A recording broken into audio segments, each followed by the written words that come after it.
धर्मपुर एक छोटी सी गांव की कहानी है। उस गांव में एक बिल्टू नाम का एक गरीब किसान रहता था।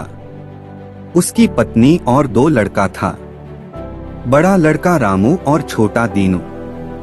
बड़ा 7 साल और छोटा 5 साल का था। किसान किसी भी गृहस्थ के खेत में हल चलाता, धान की रोपनी का काम कर लेता और वो बहुत ही ईमानदार व्यक्ति था। उसे बचपन से ही टीबी की बीमारी थी।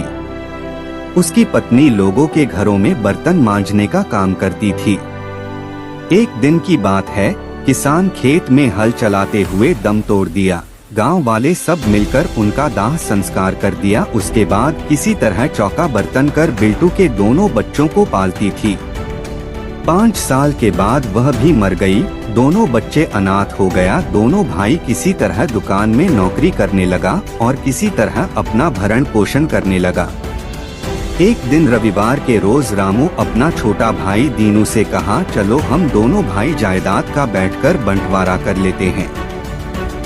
दीनू बोला, क्या बोल रहे हैं, हम किससे बंटवारा करेंगे, हमें बंटवारा नहीं करना है।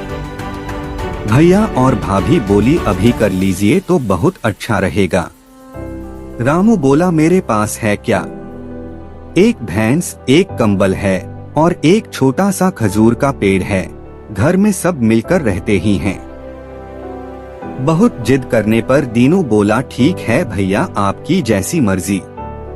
रामू भैया बोले, भैंस को अगर बेच देंगे तो माँ बाबूजी की निशानी खत्म हो जाएगा, इसीलिए भैंस का पेट से लेकर मुंह तक तुम्हारा हिस्सा हुआ। तुमको खिलाना, पानी पिलाना आदि सब करना होगा। आधा पेट से पीछे पूंछ तक मेरा हिस्सा हुआ। भैंस का गोबर हम उठाएंगे। दूसरा सामान कंबल है, उसको अगर आधा फाड़ देते हो तो दोनों भाई में किसी को काम नहीं होगा, इसलिए दिन में कंबल तुम रखना और रात में हमें दे देना। तीसरा सामान खजूर का पेड़ रह गया, अगर पेड़ को काट कर बांटोगे तो बाबूजी की निशानी खत्म हो जाएगी, इसलिए खजूर पेड़ का नीचे से लेकर बीच तक तुम्हारा हिस्सा हुआ और बीच पेड़ से ऊपर तक मेरा हुआ और दोनों भाई इसी घर में गुजरा कर लेंगे। दिनू भैंस को दिन से रात तक खाना पानी देता था। 6 बजे से 6 बजे शाम तक कंबल रखता था और फिर 6 बजे शाम के बाद रामू को दे देता था। खजूर के पेड़ में पानी देना दिनू का काम था। थोड़ा दिन बाद भैंस का बच्चा हुआ। 5 दिन बाद दूध देने लगा। रामू दोनों पति पत्नी, एक बच्चा था, सब मिलकर दूध दही खाता था। थोड़ा दूध वो दूसरे आदमी से बेच देता था। छोटा भाई दिनू को कभी भी 1 गिलास दूध भी नहीं मिलता था, क्योंकि दिनू का हिस्सा तो भैंस के मुंह के तरफ का था, तो दूध कैसे मिलेगा। सिर्फ उसका काम मुंह में चारा खिलाना था। ठंडा का समय आया तो कंबल भर दिन दीनू रखता, रात में कंबल रामू ओढ़ता, क्योंकि दीनू का हिस्सा तो दिन भर का था। जब खजूर का पेड़ बड़ा हुआ तब उसमें फल हुआ तो पूरा फल तोड़कर रामू ले गया, क्योंकि दीनू हिस्सा तो पेड़ के जड़ का था। ऐसे ही बहुत दिनों तक चलता रहा। कुछ महीनों के बाद दीनू की शादी एक समझदार लड़की वृंदा से शादी हो गया। लड़की गरीब, पढ़ी लिखी और सज्जन थी। 1 साल तक लड़की घर की यही कहानी देखती रही और बड़ी जेठानी के साथ समय गुजारी रही। थोड़े दिन बाद उसके पेट में एक बच्चा रह गया। उस स्थिति में भी उसे कभी दूध नहीं मिलता था।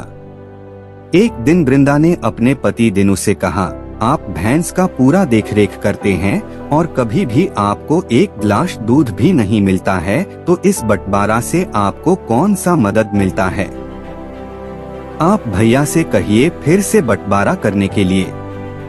दीनू बोला, मुझ में इतनी हिम्मत नहीं है। वृंदा बोली, आपका हिस्सा भैंस के मुंह तरफ है, न तो भैया जब दूध निकालने जाएंगे तब आप भैंस के मुंह में घास डालकर और फिर उसी के मुंह पर 4 लाठी मारिएगा। अगर भैया कुछ बोले तो कहिएगा कि भैंस का मुंह तो हमारा हिस्सा में पड़ा है, बहुत सेवा कर लिए है, आज थोड़ा मारने का मन कर रहा है। माघ का महीना है, कंबल 3 बजे दिन में सब दिन धोकर खदीजिए। 6 बजे शाम से भैया अपना कंबल ओढ़ेंगे। खजूर के पेड़ में फल लगा है, आप पेड़ के जड़ में बबूल का कांटा चारों तरफ से बांध दीजिए, क्योंकि आपका हिस्सा में तो पेड़ का जड़ है। ऐसा करने से भैया खुद ही फिर से बंटवारा कर देंगे, आपको कुछ कहना भी नहीं पड़ेगा। अब दीनू अपने पत्नी के कहे अनुसार सब कुछ करने लगा। रामू बोला, अरे दीनू ये क्या कर रहा है?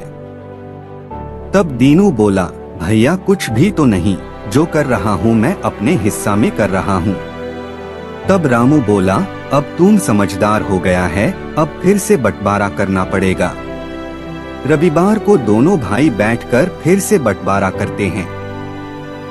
दीनू बोला, भैया मुझे समझ में नहीं आता, अपने मोहल्ले के 4 लोगों को बैठाकर कर लीजिए तो ठीक है। 4 आदमी को बुलाकर लाया, अपने दरवाजे पर बैठा घर की पूरी कहानी दोनों भाई कह सुनाया। तब चारों पंचों ने घर की कहानी सुनकर दंग रह गए। पंच बोले, दीनू के साथ तुम लोग बहुत ही नाइंसाफी किए हो। बड़ा भाई होकर छोटे भाई के साथ भैंस बंटवारा होता है। अब तुम लोग ध्यान से सुनो, खजूर का पेड़ और कंबल रामू के हिस्से में, भैंस और भैंस का बच्चा दीनू के हिस्सा में पड़ा। घर में दोनों भाई मिलकर रहेगा। पंचों ने बंटवारा का कागज बनाकर दे दिए और जाते जाते आशीर्वाद भी दिए। दीनू और दीनू की पत्नी भैंस की सेवा कर दूध दही बेचकर बहुत खुशहाल हो जीवन बिताने लगे।